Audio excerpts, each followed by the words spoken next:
Good morning and welcome. This morning we've got a webinar on inheritance tax planning and investment planning, and specifically we're going to be looking at family investment companies and trusts and their use in inheritance tax planning.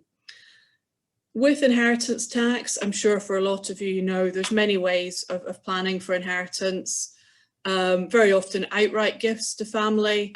What we're exploring today is two other options that can be looked at as a way of passing on assets. First of all, to introduce you to our team this morning, I'm Lucy Crowe. I'm an IHT specialist at Henderson Loggie and a senior tax manager within the tax team. And I'll be looking at trusts, but first I'm going to hand over to Edward Marriage, who's going to look at the family investment companies. After we've talked about the tax side of it, we're going to pass over to Jonathan McDowall from our financial planning and to look at the investments that you can put within trusts and family investment companies. And then at the end, we'll have a question and answer session. We'll be joined by Dawn McDougall as well for the question and answer. There is a question and answer box at the bottom. I know some of you have put questions to us before the webinar, but if you've got any questions as we go along, do put them into the question and answer box, and we'll get to as many of those as possible at the end. So for now, I'm going to pass over to Edward to take you through family investment companies.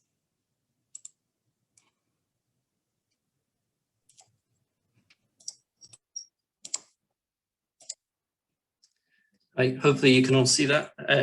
Hi, I'm Edward Marriage. I'm a senior tax consultant in the personal tax team. And I'll be talking today about family investment companies, what they are, how they operate, and a case study showing some of the benefits that they can bring families. So firstly, what is a family investment company?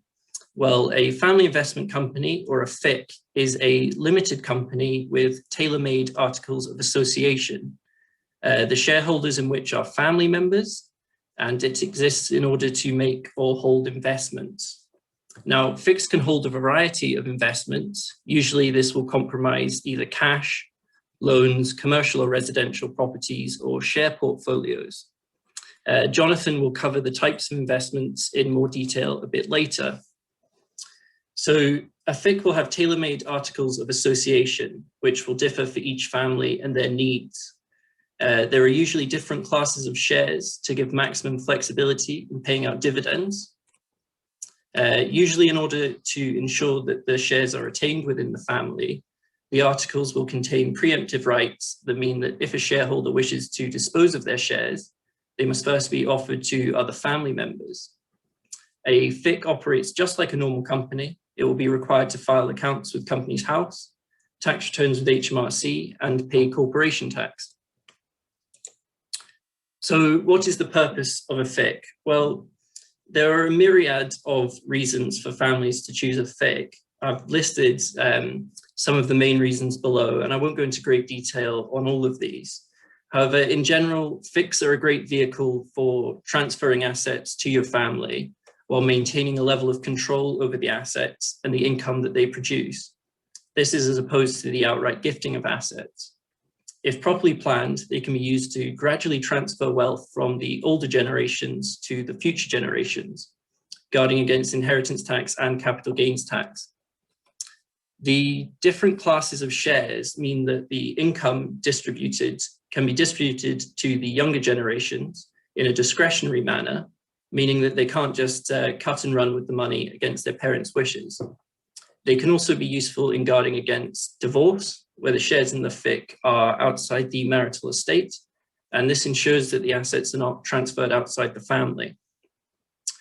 There are many benefits from an income tax perspective, using dividends to make use of allowances and different family members' personal tax circumstances. The different share classes mean that dividends can be directed in the most tax efficient way, and I'll explore this shortly in the case study. There are further benefits, such as the ability to pay pension contributions and salaries to the members, creating further savings both personally and in the company. Pardon me. So here I will look at a case study of a family of four. So firstly, we have Albert, who is the father. He's 54, he works part-time and earns £25,000 a year. He's a basic rate taxpayer and has no other income. His wife, Bridget, the mother, is 55. She recently sold her business for £2 million, and this is now sitting in low-risk cash investments and yields £50,000 a year. And this is taxed solely on Bridget. She also has a consultancy post after selling the business, and she gets £80,000 a year from that. They have a son, Charlie. He is 20 years old. He's at university and he has no income of his own. So he is fully supported by Albert and Bridget. And finally, Daisy, their daughter, is still in school. She's about to go off to university. She works part-time and earns £4,500 a year. And she is also supported by Albert and Bridget from their post-tax income. So in this scenario, Albert and Bridget have decided to use a FIC as a vehicle to help support their kids and protect their assets for the future. The FIC has been created with different classes of shares, which have been distributed to each of the family members. So Bridget and Albert have put 1 million of cash into the FIC and then given the kids 1 million to subscribe for shares also. So as this is cash they're putting in, there's no capital gains on the transfer. However, if they were to put in shares or property into the FIC, then this may not be the case. The gift of £1 million to the children is a transfer of value for inheritance tax purposes. And this is a potentially exempt transfer. So no IHT will be due if Albert and Bridget survive 7 years from the gift. So there are ways of restricting the voting rights of Charlie and Daisy's shares, giving them little or no control over the company. However, this can be seen as riskier and could possibly be subject to a challenge from HMRC. So in this example, Albert and Bridget have over 50% of the shares and have the controlling stake in the company. So firstly, if we look at the income tax position prior to the creation of the FIC, we'll see that Albert is, as the basic rate taxpayer, he's used his full personal allowance and has just over £4,000 of tax and national insurance on his £25,000 salary. Bridget, with the consultancy income and the investments, has income of £130,000. So as this is over £100,000, this means that her personal allowance has been fully withdrawn and she is paying a much higher rate of tax. A majority of her consultancy would be taxed at 41%. This is the high rate in Scotland. And almost all of the investments would be taxed at 40%, being the high rate in the UK. Both Charlie and Daisy have income below the personal allowance, so they're not being taxed. However, there's about £20,000 of unused personal allowance between them, which is being wasted. So Albert and Bridget, between them, have roughly £100,000 of post-tax income, which they're using to support Charlie and Daisy. So you'll see at the bottom, as a family, their total income is £104,648. So now that the investments have been put into the company, if we assume the same yield, this would give the company profits of £50,000. And please note, in this scenario, we're assuming that the income is from bank interest. So companies pay corporation tax on income at 19%. However, please note that in the future, this is going to rise for larger companies. However, in this scenario, as it's below £50,000, they won't be affected. So this leaves £40,500 to be distributed to all the different family members. So in this scenario, all of the profits have been distributed. However, please note this does not need to be the case, and you can retain some cash within the company. Here we have Albert receiving a dividend of £25,000, and this brings his income up to the basic rate threshold, where the dividend will be taxed on him at 7.5%. He is also utilising the £2,000 dividend allowance, at which it's taxable at 0%. Bridget has also received a dividend of £2,000, and this utilises her dividend allowance, so it's being taxed at 0%. But now that her income has fallen below the £100,000 threshold, she is now in full receipt of her personal allowance, meaning that there is a lower rate of tax on her consultancy income. So both Charlie and Daisy have received a dividend of £6,750. This is within their personal allowance, so there's no tax on them as a result. But please note, where the recipient has no other income, you can pay up to £14,500 before any tax is deducted. So you'll see that on the whole, as a family, they now have total income of £118,348. So if we look at the direct impact that the FIC has had on their finances, before the FIC, Albert and Bridget collectively had just over £100,000 of income from which they would use to support Charlie and Daisy. As a result of the FIC and the dividends paid, they have slightly more, £200 more, but essentially the exact same level of income between them. However, with the FIC, Charlie and Daisy have between them an additional £13,500 that hasn't come from Albert and Bridget's taxed income. So with the FICs, the dividend level will be decided by Albert and Bridget. So in essence, without relinquishing control of their assets, they've been able to provide free support to Charlie and Daisy. This demonstrates that there can be huge tax benefits to utilising a FIC. For different families, circumstances will differ, but in essence, a FIC is used to distribute funds in the most tax efficient manner. So now I'll look at the effect that the FIC has had on Albert and Bridget's IHT position. So if we look here on the left, we'll see this is their IHT before the FIC. They had a house of £800,000, Bridget's 2 million, £100,000 in ISAs and £20,000 in the bank. So their assets were sat at 2.92 million. Now, because their assets sat at over 2 million, they're not in receipt of the residential nil rate band. So the residential nil rate band is an extra IHT allowance of £175,000 per person if you leave your main residence to direct descendants. This residential nil rate band is reduced by £1 for every £2 over that £2 million threshold.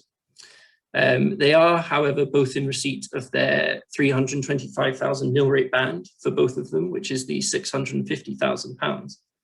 So that brings their taxable estate to 2.27 million, and the IHT, should they die, would be just over £900,000.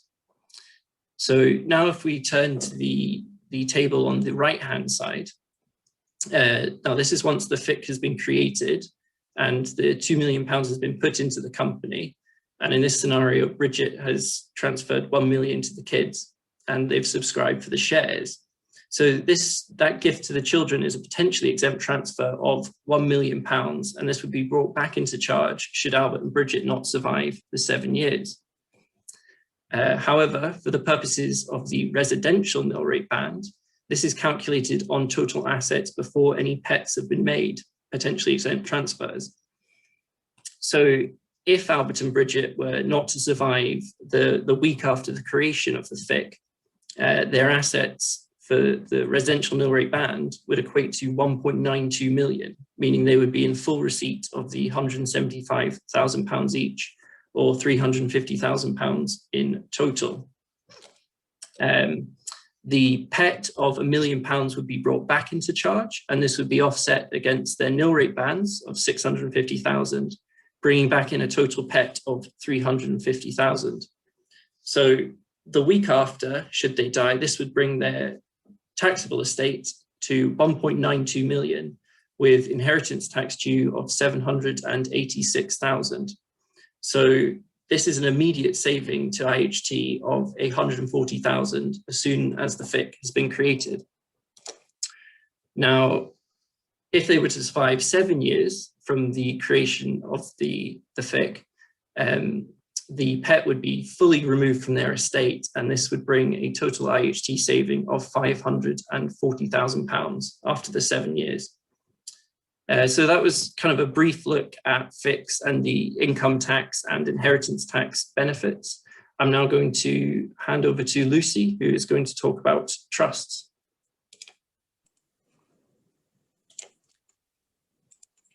Thanks, Edward. I will just start sharing my screen again, and we'll have a look at trusts and really what we're going to look at here is how trusts compare with FICs.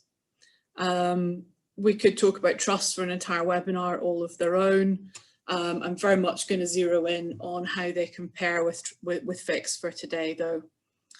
So just to start off, you'll notice that this slide is very similar to the one that Edward shared earlier on.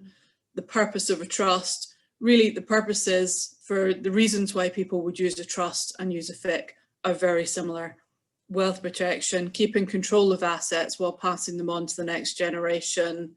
There can be income tax planning benefits to both, inheritance tax planning, and a great vehicle to grow assets. You will notice there's one point missing from mine, which was on Edward's one, which is that all family members can benefit. We'll see that that's not necessarily the case with a trust. So before we go too much more into the differences between FICs and trusts, just a little bit about trusts, how they work. They do have a bit of their own jargon to them. So before I start using that, we'll just run through some of those. So the person setting up a trust is known as the settlor. Now that could be the grandparents, it could be the parents. If we were looking at the scenario with the same case study that Edward's been through with you, it would be the parents. It can be, and it could be someone completely different. They would settle the assets into the trust, and the assets would then be looked after within the trust. That would be known as the trustees. Now it could be settled in by the parents. The parents could also then be the trustees.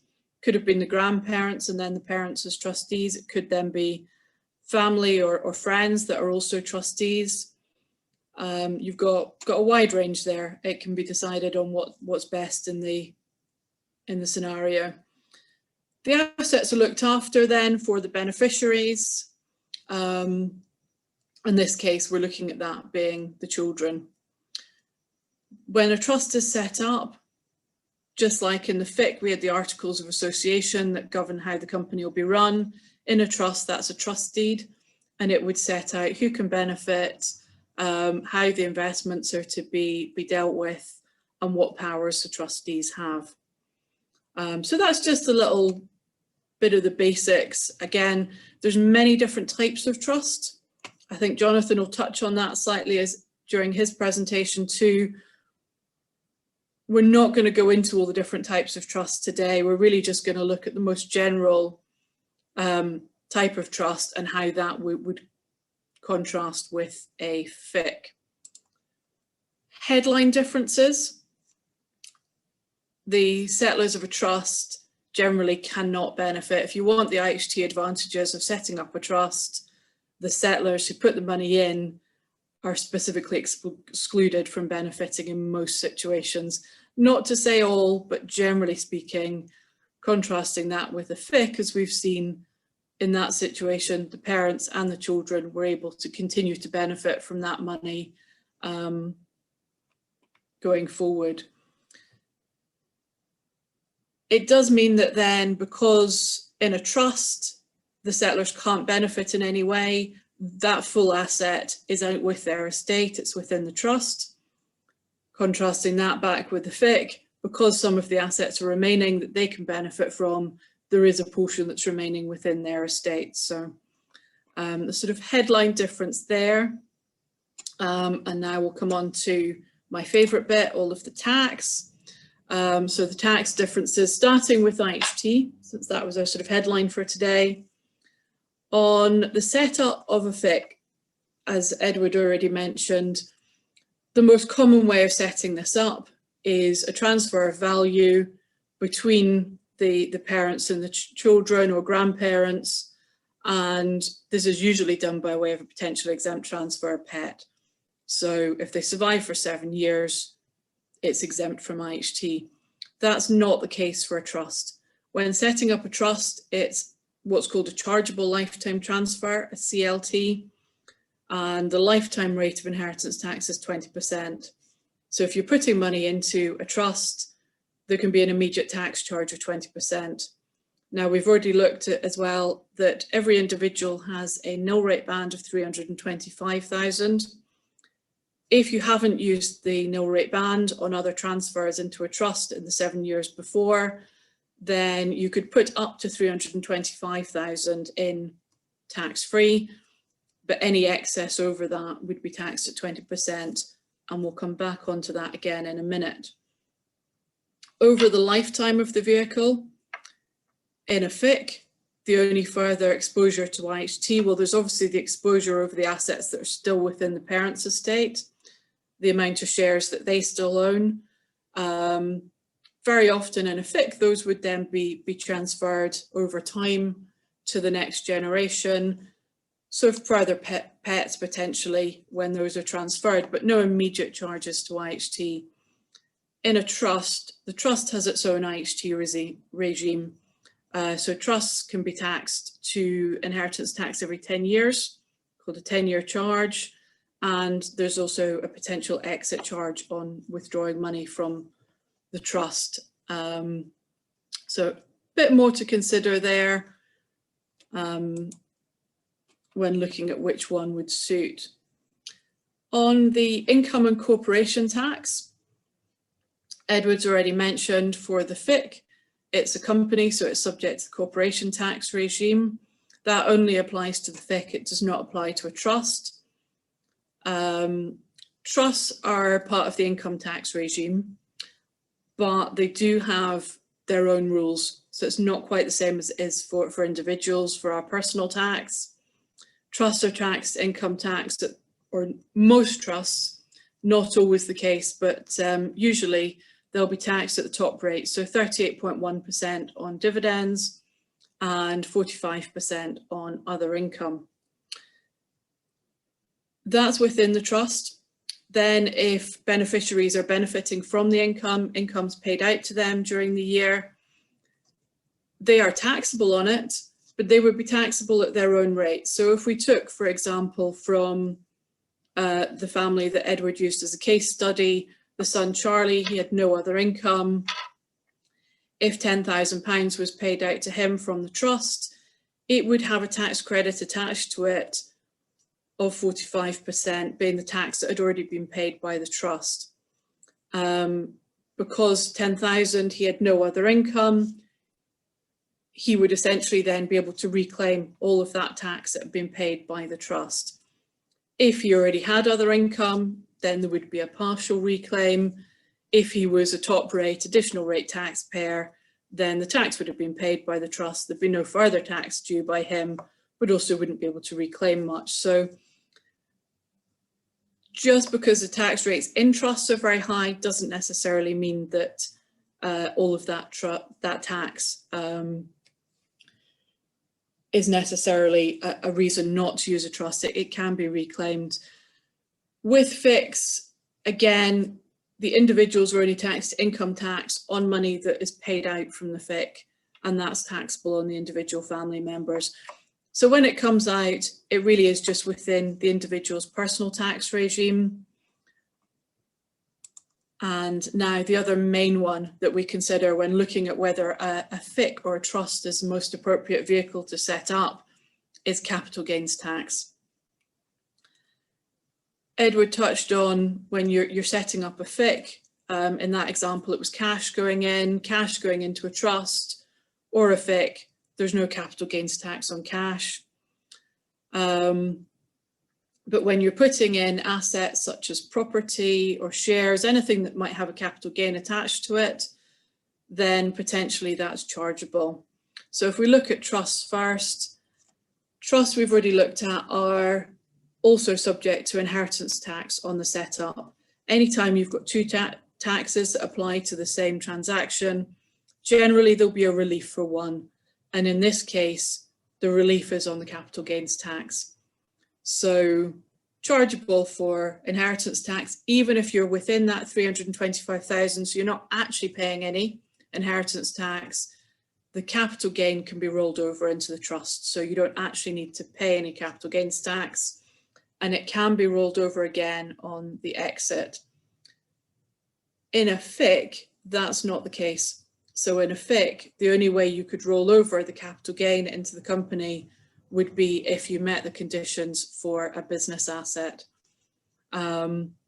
Generally with fixed, we're looking at investments, so it's quite often the case that that won't apply.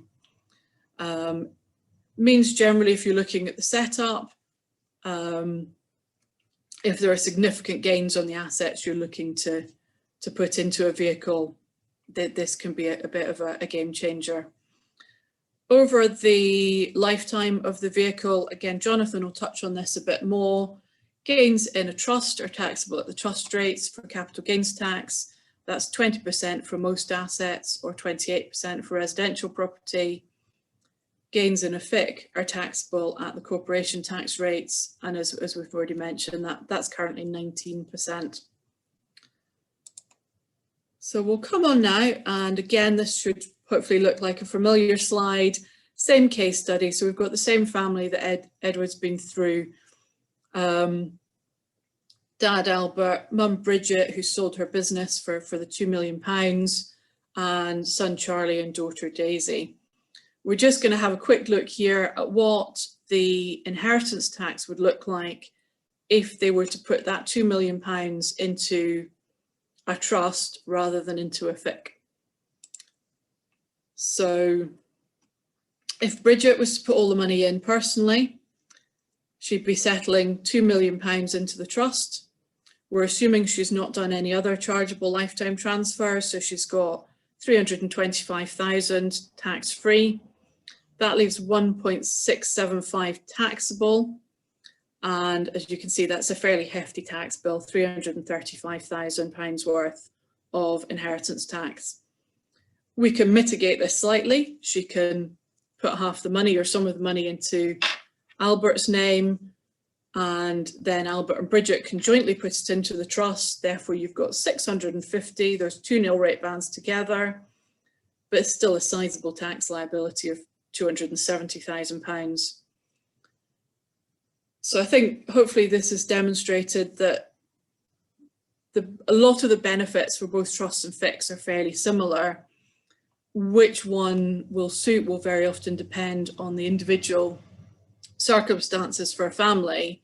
But the other thing that I wanted to mention is that you can actually use both. They can work together, and in most of the cases that we've looked at over the years, the most common is that they work together. So in this scenario, we've got the same family, the 2 million of cash going into the FIC. We've got the shares for each of the family members. And this time we've got an extra class of shares, the E-shares, which have gone into a trust. So just to sum up for this part, trusts and FICs can be very useful tools in inheritance tax, estate planning, and which one would suit will very often depend on the individual circumstances and needs of the family. They can and most often are used together. And finally, before handing over to Jonathan, it is a multidisciplinary advice here. It's important to get all of it working together. What we've been over between Edward and myself is very much the tax advice around this. You also want to make sure that the legal advice is there for the trust deeds, and appropriately, as I'm now passing over to Jonathan, the investment advice as well. Thanks, Lucy. So good morning, everyone. I'm Jonathan McDowall. I'm one of the financial planners at Henderson Loggie. So today I'm going to talk a little bit more around the investment side of things when we're arranging IHT plans. Within that, I'm going to relate to the family investment company and the trust that Ed and Lucy have just discussed as well. So when we're considering IHT planning, the starting point to consider is what your needs are for your capital and assets. So what might you need from your assets in your lifetime?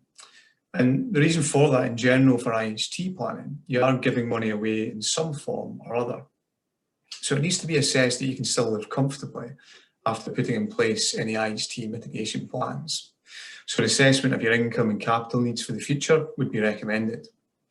After having assessed this and confirmed the funds that you can allocate towards IHT planning, we apply many of the same principles towards investing for IHT and investing in general.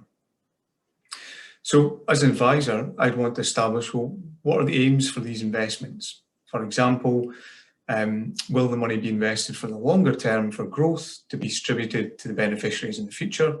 Or are there shorter term needs for the money? For example, is there a need for an income to be produced or capital to be withdrawn on a regular basis for beneficiaries? And a good example of that might be to provide for school fees for children or grandchildren. Also, what level of returns may be required? So if we hold cash-based accounts, the return is likely to be very low. In comparison, if we invest, that offers us the potential for much greater returns. Further to this, we need to consider the level of risk that you need and are willing to take in order to meet the objectives of any investment arranged. So linking back to my point on timescale, for shorter term needs, we may allocate the cash savings or lower risk investments, while capital that may not be needed for many years possibly can accept a higher level of risk in order to achieve greater growth. Now, one of the most important principles to consider is diversification. So when investing for IHT, we're not limited in the type of investment that we can use. For example, we can use individual assets such as cash-based accounts, shares, fixed interest securities. Property could also be used within any IHT efficient plans.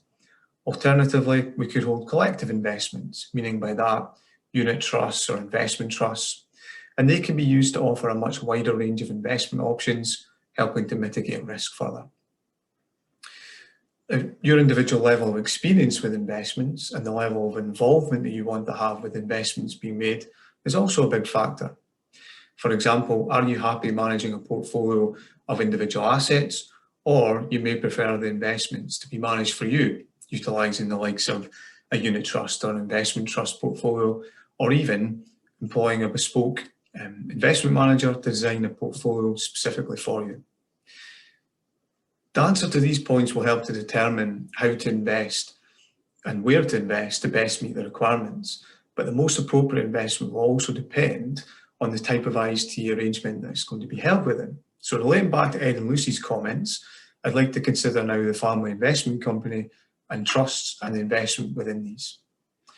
So within a family investment company, again, we're not restricted in where we can invest. And relating back to my earlier points, the most suitable investments will be the ones that meet the short and longer term needs of the company and its shareholders. And that's going to take into account when and if money will be required to be distributed to the shareholders. Importantly, when selecting investments to be held, we need to consider the tax position of the investment, as that can influence the type of investment that's going to be most effective to use within the company. Now, tax should never be the main driver, but certainly it's a big factor that we need to consider. So being a company, family investment company is subject to corporation tax on the income and gains they receive from the investment that they make. As already mentioned earlier today, corporation tax currently at the rate of 19%, but how those investments are taxed will depend upon the type of investment that they are. And I've put up on the slide here just a table comparing some investments, just to compare and contrast some differences. So to illustrate, corporation tax will be due on income received from investments, such as interest received from cash savings or fixed interest securities or property income. However, there's one exception in dividend income. So dividends received from investments within a company are not subject to tax. And that's a real advantage for dividend producing investments held within the family investment company. So if we hold individual shares or unit trusts that produce dividends, these types of investments would be effective to take advantage of this beneficial tax treatment for the income received. Capital growth is also going to be an important aim for any investment. So we also need to consider the tax position of gains achieved on those investments held within the company. And depending on the investment held again, that can determine when gains are taxed. For example, investments deemed as interest bearing will have their gains or losses assessed on an annual basis, and the tax will be paid accordingly on gains in the investment, even when these gains have not been realised. Whereas equity-based investments held within a company, so shares or equity-based unit trusts, they're only going to be taxed on capital gains when you dispose of the asset and realise that. So when those gains are realised, again, we're subject to corporation tax. There can be an indexation allowance to reduce the gain in some instances. However, unlike a personal investor, a company doesn't have a capital gains tax exemption to offset any of those gains. So what this shows us that for monies that aren't required in the short term and can be invested for the medium to long term, well, using equity-based investments for those needs will be beneficial from a tax perspective. For me, the use of equity-based unit trusts or investment trusts is going to be an advantage in this area, because that's going to allow us to access a much wider range of investment across the globe. And even though I describe these as equity-based, collective investments like these have the ability to invest across a wide range of assets. So that could include fixed interest securities, property, a wide range of other assets alongside shares as well. So it allows a great ability to mitigate investment risk, but also increases investment opportunities as well. But as mentioned at the start there, an assessment of the needs for the assets held within the family investment company needs to take place to determine, well, what is going to be the best investment to use, not just the tax position. So moving on to trusts, and when we're looking at investing in trusts, the starting point is going to be looking at the type of trust. So particularly if it's one that's already in place, we need to consider how and who will be taxed. So for example, certain types of trust, the beneficiary will be entitled to the income produced, and therefore we need to consider that and provide for that, as well as concern the tax position for both the trust and the beneficiary. Now, for the purpose of today and my illustration, I'm assuming that we're setting up a new trust for IHT planning, and most commonly we're going to use a discretionary trust for that basis. And most trusts give their trustees wide investment powers, allowing them to invest in any type of investment within reason. They still have to take into account the goals of the trust and what is considered prudent to be held. So it could include investments in investment bonds, unit trusts, shares, cash deposits, property, the assets I've mentioned already. However, it is possible for existing trusts to include some investment restrictions. So it's important to check the trust deed before any investment decisions are made. Some legal advice might be needed in that circumstance as well. So the trustees for the trust have a duty of care, and they're generally expected to take advice on any investments held in the trust. They to ensure the investments proposed are both suitable for the trust, and they've also considered them being appropriately diversified investments for the trust as well. So advice is likely going to be needed to achieve that. And when selecting investments, the trustees need to act in the best interests of all potential beneficiaries now and in the future. And they're going to need to review those investments on a regular basis to ensure they continue to remain suitable. So overall, the main areas for trust investments that we'll want to consider is the needs for income or capital growth or both, when payments to beneficiaries will be required, the taxation of that investment, and the taxation within the trust and the beneficiary. So similar to the family investment company, taxation is a big consideration when selecting investments to be held in trust, but again, should be the overriding driver as to what you're selecting. Now, when we consider trust investments, one disadvantage of assets such as cash deposits, individual shares, unit trusts and property is that they're going to be taxed within the trust at trust rates. So as Lucy already mentioned today, trusts are going to pay tax at the highest rates, income tax, 45% on income, 38.1% on dividends. Also, when any capital gains are realised from investments like shares, unit trusts or property, well, there's a potential for a higher amount of capital gains tax to be paid compared to us as an individual. So a trust only benefits from half the capital gains tax exemption that an individual does, as well as paying that higher rate of CGT. So that really needs to be taken into account and mindful of that fact when selecting the investments. It's important for me to say, though, that some trusts are different in their tax position. And for example, sometimes the tax liability can fall on the beneficiary. And again, as I've said for today, we're illustrating the use of a discretionary trust. So with that in mind, one investment solution that provides an effective vehicle to use within a trust, both from the investment perspective and the tax perspective, are investment bonds. So a bond can generally be more suitable if we're aiming for capital growth within the trust. And the benefit of an investment bond is all income and gains roll up within that bond.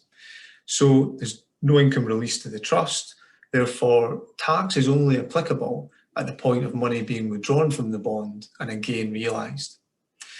But in addition to that, there's then options as to how the bond proceeds are taxed. So if the settlor of the trust was still alive and was UK resident, well, those gains could be assessed against their income tax position. If the settlor wasn't alive, the proceeds could be subject to trust rates of tax, as mentioned already. However, a big advantage with the investment bond is the option to assign segments of the bond out to beneficiaries. Now that allows the gains to be assessed upon the beneficiary, which in many cases could then be at a lower rate of tax than the settlor or the trust. So investment bonds offer greater flexibility around the taxation, and this makes them a really great option for use within a trust. Now, further to that, using investment bonds helps to reduce the admin burden for the trustees. So if it's the only asset in the trust, well, no tax returns are going to be required until a chargeable gain occurs. Investment bonds also provide us with a very wide investment choice. So we could, for example, put in place a portfolio of unit trusts or investment trusts alongside many other investments within the bond, allowing an effective diversified portfolio to be created. Now, usefully, when we arrange an investment bond, we can do that in an offshore jurisdiction such as the Isle of Man. Now, that would allow tax-free growth within the bond and the ability to sign segments out to beneficiaries that I mentioned already, who may be at a lower level of tax, a lower rate of tax, or even non-taxpayers. So again, providing a very tax-efficient investment solution to meet the trust needs. Now, we commonly think that once we've gifted money into trust, we can no longer access this ourselves as the settlor. Now, in many cases that is true, but there are several types of trust that we can arrange with the use of investment bonds that can still allow the settlor access to income and capital at defined points in time.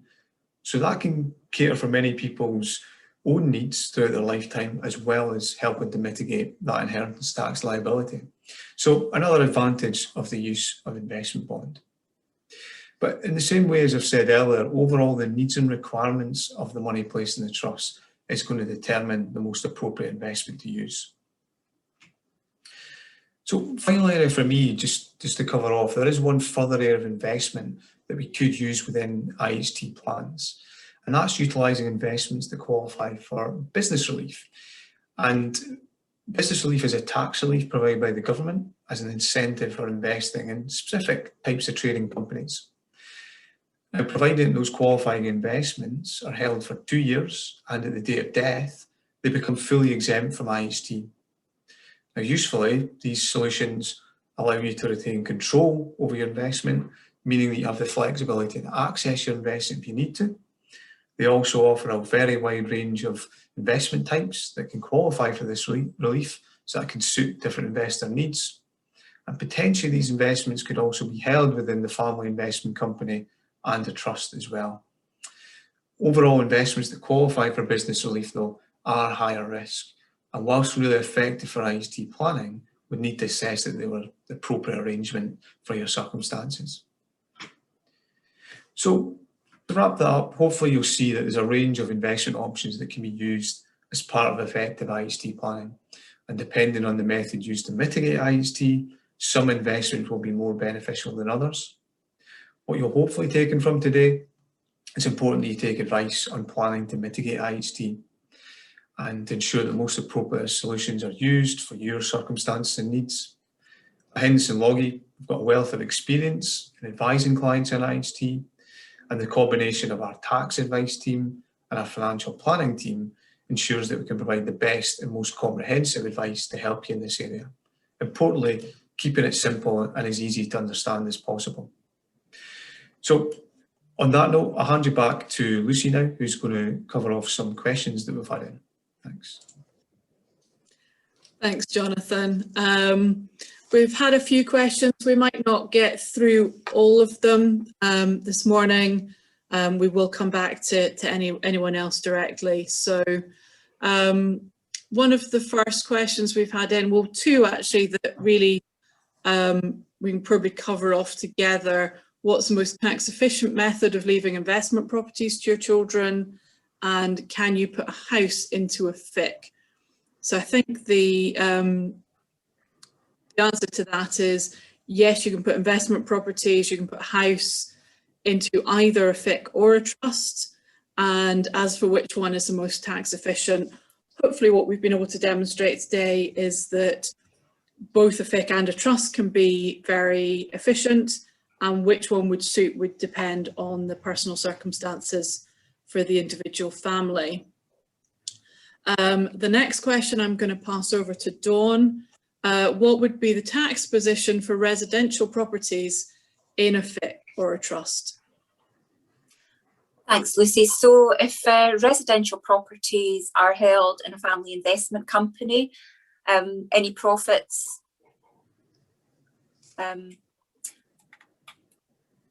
sorry, let me start again. So if residential properties are held in a family investment company, any profits would be subject to corporation tax, and importantly, a full deduction subject to the corporate interest restriction rules ought to be available for any mortgage interest. In a trust, the income would likewise be chargeable at the higher income tax rates. However, the interest deduction would be restricted, and instead only a tax credit would be received based on 20% of the mortgage payments. So if there's a mortgage on the property, it's possible to get more tax relief, but important to consider the additional tax charge in relation to taking retained profits out of the company. Great, thanks, Dawn. The next question we had, I'll put to Edward, was regarding the dividends declared in a family investment company. And the question is, does everyone in the family investment company get the same level of dividend? Thanks, Lucy. No, they don't. Due to the different share classes, you have absolute flexibility in paying different levels of dividends to each of the different classes of shares. If you're in a normal company with one share class and you wanted to pay out different levels of dividends to different shareholders, you'd have to do dividend waivers and you'd need reserves in the company. So the different classes of shares allow you to pay how much you want to whatever class of share you would like to. That's great. We have had a number of other questions this morning, but I noticed we have actually in fact already run over time this morning. So for anyone else that's asked a question or anyone else that would like to follow up with us, all of our details will be provided. And do get in touch, and we'll try and answer all of the questions as we come back after this session. So I think all that's left just now is to say thank you very much for joining us this morning. We hope you found this helpful, and do get in touch. So thank you very much.